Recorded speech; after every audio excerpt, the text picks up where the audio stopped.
अभी हम डिस्कस करने जा रहे हैं पीरियोडिक टेबल को ब्लॉक वाइज प्रॉपर्टीज़ के बिहाफ पे, राइट। तो सबसे पहले हमें जो मिलता है ब्लॉक वो है simply S block elements, right.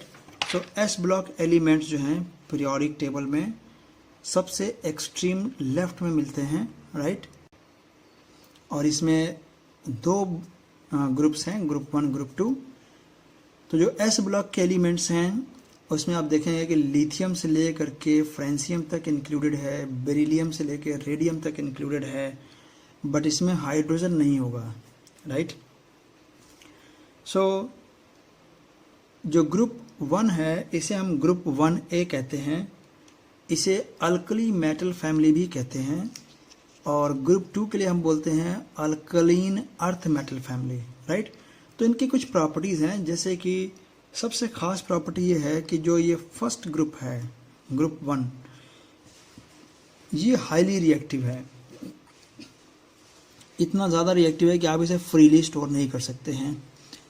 Group 2 भी रिएक्टिव बहुत है, but in comparison to group 1 ये लेस रिएक्टिव है, राइट।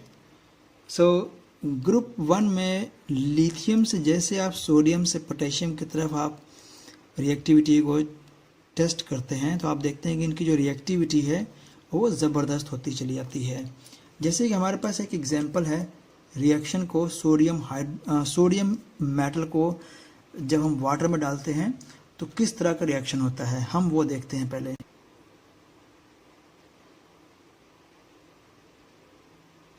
ये ज़बरदस्त एक्सप्लोजन आप देख सकते हैं यहाँ पर, राइट। और अब हम देख रहे हैं मैग्नीशियम की बर्निंग, राइट। सो इस तरह से आप पेयर से टोंग से आप इसको पकड़ेंगे और आप इस बंसन फ्लेम में से रखेंगे, राइट। और आप देखते हैं कि बिल्कुल ब्राइट वाइट लाइट मिलती है, right. So this is the burning of magnesium ribbon, right. So alkali metal families के बारे में बहुत स्पेशल बातें हैं कि ये अल्कली मेटल फैमिलीज़ जो हैं बहुत ज़्यादा रिएक्टिव होते हैं। They are never found free in nature and they are always found in combined state, right. तो आपको ये एलिमेंटल फॉर्म में कभी नहीं मिलेंगे, बल्कि हमेशा कंबाइंड फॉर्म में ही नज़र आएंगे, राइट। सिमिलरली हमारे पास जो ग्रुप 2 है means beryllium magnesium group, right.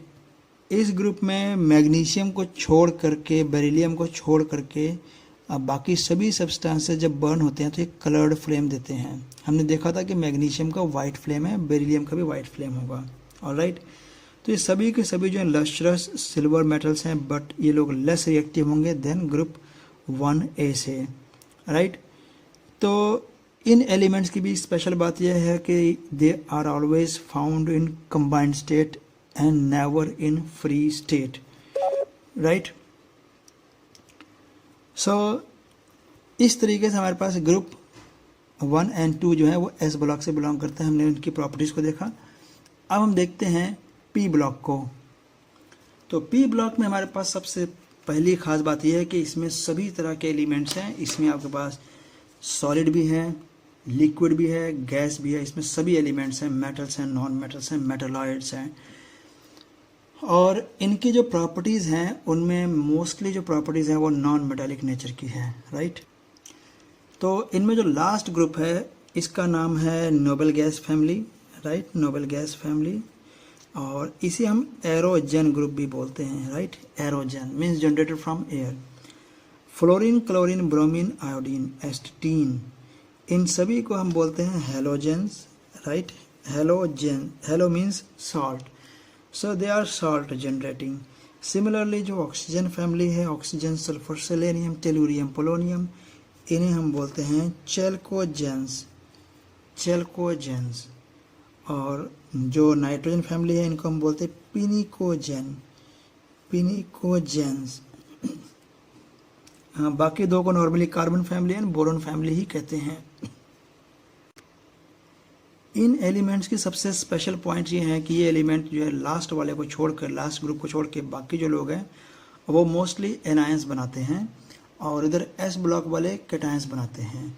In fact S block का कोई भी एनायन अब तक नहीं ऑब्जर्व किया गया है। और जैसे जैसे आप इस पीरियोडिक टेबल में यहाँ डायगनली आप ऊपर की तरफ जाते हैं तो आपके पास जो एलिमेंट्स हैं वो मोस्ट एनायनिक फॉर्म में एग्जिस्ट करने की कैपेबिलिटी रखता है, राइट। और जो अगर आप डायगोनली डाउनवर्ड जाते हैं तो फ्रेंसियम है जो कि बहुत बढ़िया और बहुत इजीली केटायन बना सकता है, यानी कि एस ब्लॉक में बिल्कुल लास्ट में एक इजीली बनाने वाला सब्सटेंस जो इजीली केटायन बना सके, और पी ब्लॉक में जो कॉर्नर पे है वो इजीली एनायन बना सकता है, और केटायन और एनायन के कॉम्बिनेशन से बनता है आयनिक बॉन्ड। इन ग्रुप्स को हमने नहीं डिस्कस करना है क्योंकि ये लोग केटायंस या एनायंस नहीं बनाते हैं। ऑलराइट, इसके बाद हमारे पास आता है finally D block elements, right. तो डी ब्लॉक एलिमेंट्स हमारे पास ये अवेलेबल है। डी ब्लॉक एलिमेंट्स में से सबसे खास बात यह है कि आपके पास जो है ग्रुप नंबर 3 से लेकर के 11 तक के लोग हैं, इन्हें हम बोलते हैं transition elements, right. Transition element वो होते हैं जिनके डी में 1 से लेके 9 तक हो, या फिर एस में 1 से लेके 2 के बीच में हो, राइट। तो उनको हम बोलते हैं ट्रांजिशन एलिमेंट। जिंक, कैडमियम और मरकरी, ये तीनों ही एलिमेंट के डी में भी कम्प्लीटली फिल्ड हैं इलेक्ट्रॉन्स, और एस में भी कम्प्लीटली फिल्ड हैं, तो इन तीनों को हम ट्रांजिशन एलिमेंट्स नहीं बोलते हैं, बट ये डी ब्लॉक ज़रूर हैं, डी ब्लॉक के मेंबर्स हैं, राइट। सिमिलरली जो ये एलिमेंट्स हैं हमारे पास कॉपर, सिल्वर, गोल्ड, इनको हम बोलते हैं coinage metals. Coinage metals because इनके हम लोग क्वाइंस पहले यूज़ करते थे। और उसके अलावा जो ये हैं 3 लोग, निकल, पैलेडियम, प्लेटिनम, ये हैं कैटालिटिक, राइट। इनको हम बोलते हैं कैटालिटिक मेटल्स, कैटालिटिक्स, राइट। और इसके अलावा जो आपके पास ये पूरा ग्रुप है, हाँ, ये सारा ग्रुप 3 एलिमेंट्स का, इनको हम बोलते हैं ferrous metals, ferrous metals, right. और जो ये 6 लोगों का ग्रुप जो नीचे दिख रहा है, इसको हम बोलते हैं platinum metals group, platinum metal group, right. बाकी ग्रुप्स का कोई नेम नहीं है। तो ये हमारे पास हो गया डी ब्लॉक्स। तो डी ब्लॉक के एलिमेंट्स की जानकारी के बाद इनकी प्रॉपर्टीज़ को देखते हैं। इनकी प्रॉपर्टीज़ बहुत ही इंटरेस्टिंग है। जैसे कि इन सभी एलिमेंट्स की जो सबसे फर्स्ट पॉइंट है नोटिस करने वाला, वो ये कि मोस्टली ये लोग जो है कलर्ड सब्सटेंसेस बनाते हैं, राइट। तो फर्स्ट इंपॉर्टेंट पॉइंट क्या है कि ये लोग कलर्ड सब्सटेंसेस बनाते हैं। सेकंड इंपॉर्टेंट पॉइंट है कि इनकी जो सब्सटेंसेस होते हैं, इनके जो कंपाउंड्स होते हैं, वो मोस्टली मैग्नेटिक होते हैं, इन तीनों को छोड़ के, राइट। जो भी मैं बातें बता रहा हूँ वो ये तीन लोग उसमें शामिल नहीं होंगे, राइट। इनके सॉल्ट कलर्ड नहीं होते, इनका कंपाउंड जो है पैरा मैग्नेटिक नहीं होते। तो ये लोग जो है कलर्ड सॉल्ट बना सकते हैं, पैरा मैग्नेटिक हो सकते हैं, और इनके ऊपर जो ऑक्सीडेशन नंबर है, मीन्स कि वेरिएबल चार्ज इनके ऊपर पॉसिबल है। जैसे कि हमने सुना हुआ है, 10th क्लास में हमने पढ़ा हुआ है कि आयरन पे +2 भी हो सकता है, आयरन पे +3 भी हो सकता है। तो इसको हम चार्ज भी बोलते हैं, और हम इसको सही मायने में ऑक्सीडेशन स्टेट बोलते हैं। मीन्स अगर एक से ज़्यादा वैरायटी है चार्ज की तो उसको हम ऑक्सीडेशन स्टेट कह सकते हैं, राइट। ये कुछ ठीक सा है, बाकी सही इन्फॉर्मेशन आपको रेडॉक्स के चैप्टर में मिल जाएगी। तो इसलिए इनकी जो थर्ड प्रॉपर्टी है वो ये कि सब लोग एक वेरिएबल ऑक्सीडेशन स्टेट बना सकते हैं, राइट। तो डी ब्लॉक में कौन से एलिमेंट है जिनको हम ट्रांजिशन एलिमेंट्स में काउंट नहीं करते हैं, वो हैं zinc, cadmium and mercury. Finally हमारे पास आते हैं एफ ब्लॉक एलिमेंट्स, राइट। ये हैं F block elements. F block elements में जो एलिमेंट लेंथेनम के बाद आते हैं, उनको हम बोलते हैं लेंथेनॉइड सीरीज। जो एक्टिनियम के बाद आते हैं उनको हम बोलते हैं एक्टिनॉइड सीरीज। इस पूरे एफ ब्लॉक का जो ग्रुप नंबर है वो है 3rd, और इनकी जो प्रॉपर्टीज़ हैं वो प्रॉपर्टीज़ हैं ऑलमोस्ट डी के तरह, means coloured salt, variable oxidation state, para magnetic character. इसके अलावा ये जो नीचे की पूरी लाइन आपको दिख रही है, राइट, ये सारी के सारे एलिमेंट जो है वो रेडियो एक्टिव होंगे, राइट। और ऊपर की लाइन में कोई भी रेडियो एक्टिव नहीं होगा, सिर्फ प्रोमीथियम को छोड़ के, राइट।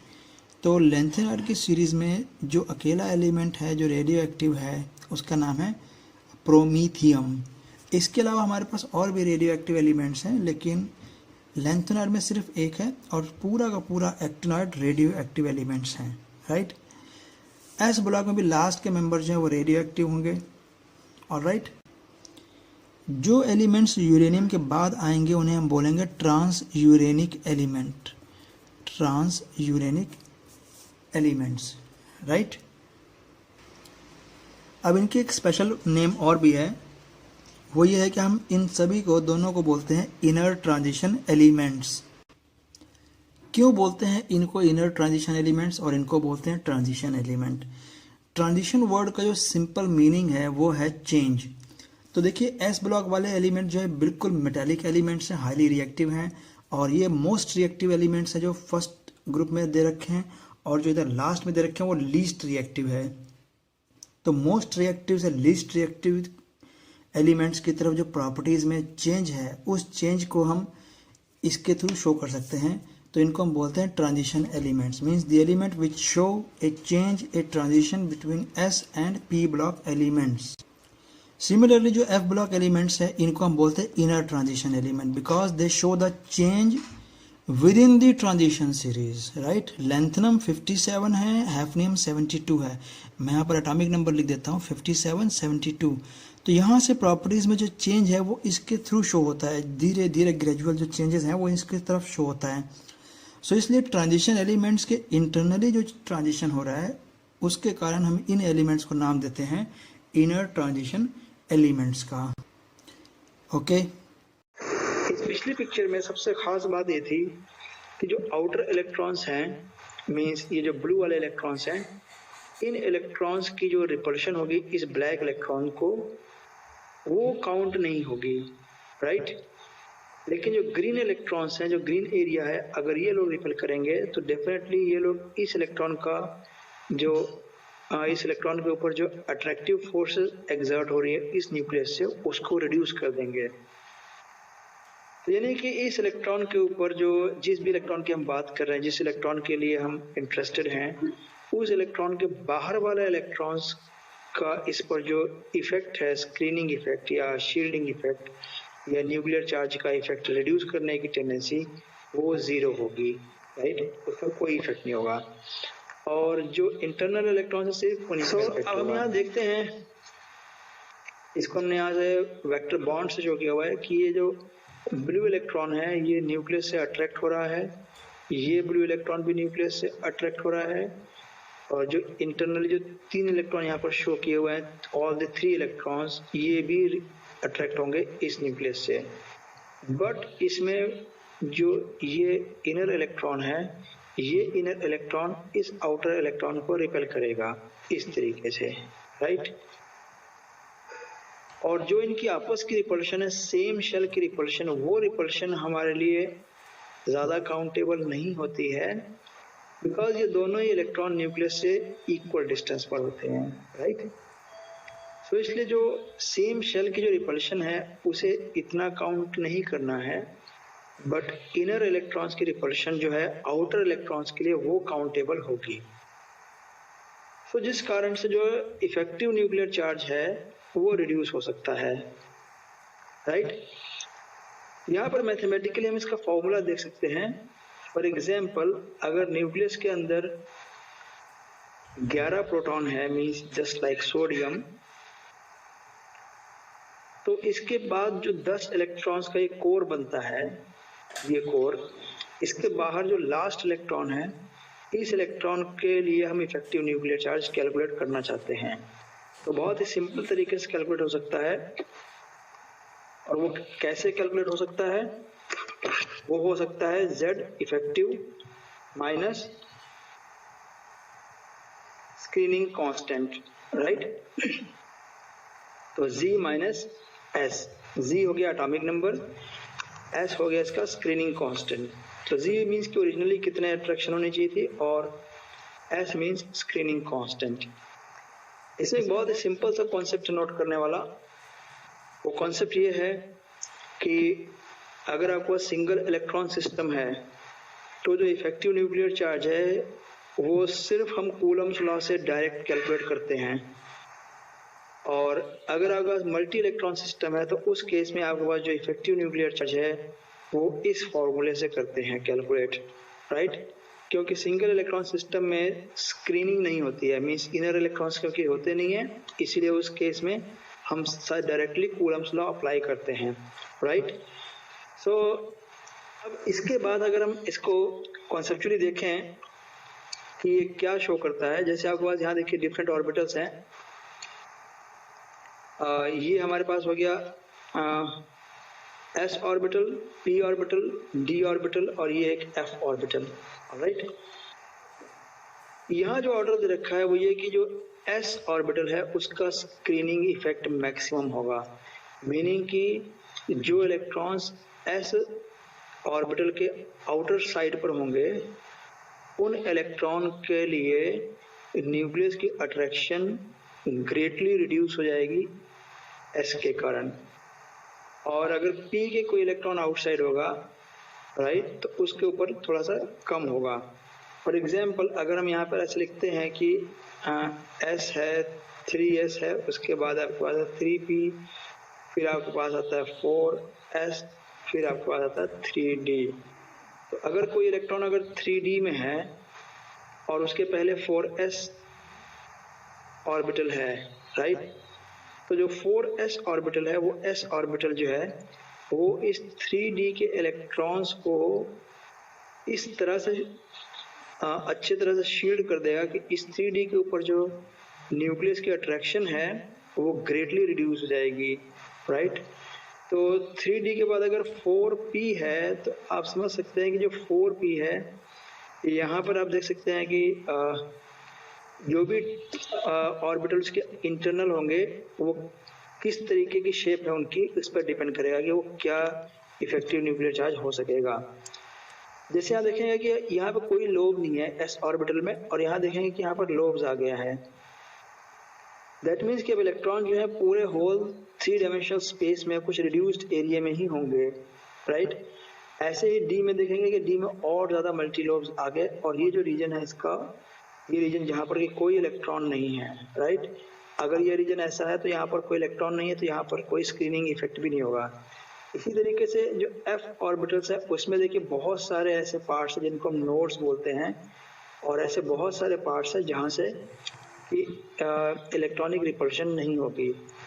तो इसलिए सबसे बेटर जो ऑर्बिटल स्क्रीन कर सकता है वो है हमारे पास s orbital, right. s orbital सबसे बेटर स्क्रीन करेगा और f ऑर्बिटल सबसे पुअर स्क्रीन करेगा, ऑलराइट। तो ये है हमारे पास इसका result. Strongly shielded by the electrons in inner shells which are closer to the nucleus. Nucleus के जितना क्लोज इलेक्ट्रॉन्स होंगे वो सबसे ज़्यादा शील्ड करेंगे, मीन्स वो न्यूक्लियस के अट्रैक्शन को बाहर तक पहुंचने से सबसे ज़्यादा रोकेंगे। और सबसे कम शील्डिंग होगी जो इलेक्ट्रॉन सेम शेल में होंगे, राइट। और उसी सेम शेल में जो ऑर्डर है वो ये है, s से कम p, उससे कम d, और फिर उसके बाद f, ऑलराइट। सो ये हमारे पास है periodic trend effective nuclear charge का। अब अगर हम यहाँ पर नोटिस करें, फॉर एग्जांपल अगर हम सेकंड पीरियड के बारे में बात करें, सेकंड पीरियड के बारे में, तो आप देखते हैं कि सेकंड पीरियड में जो नंबर ऑफ शेल्स हैं वो सेम है, और जो नंबर ऑफ इलेक्ट्रॉन्स हैं वो आउटर शेल में सिर्फ इंक्रीज होते जा रहे हैं, प्लस प्रोटॉन्स भी इंक्रीज हो रहे हैं न्यूक्लियस में।